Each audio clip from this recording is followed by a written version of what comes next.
Hello friends, welcome to my channel. My name is Amrit Purandare. In this tutorial, we are going to learn what is JUnit.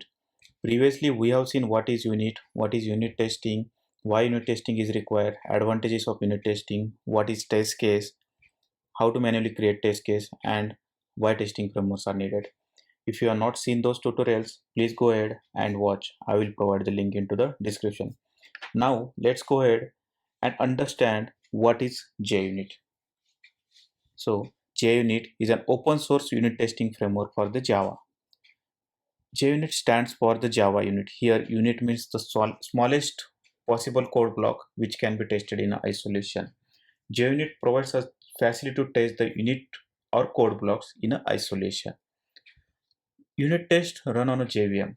All the unit tests which we will be writing as part of a Java platform will run on the JVM, that is Java Virtual Machine, and we don't need any devices or servers for it.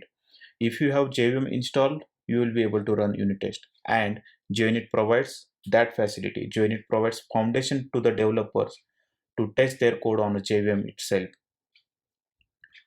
JUnit is also useful for Java developers to write and run repeatable tests. As part of a development, we do n number of code changes, and once we do those changes, we should also test that code. So what we will do, we will run the unit test for it, and JUnit provides us that facility. JUnit also provides APIs to run the test, verify the results, and alerts developers with the test results. So this is the basic requirement of any testing frameworks, and JUnit has that facility.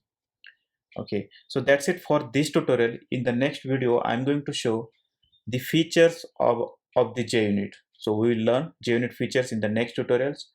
Thank you very much for watching these tutorials. If you have learned something new, please press the like button and subscribe to the channel. Thank you.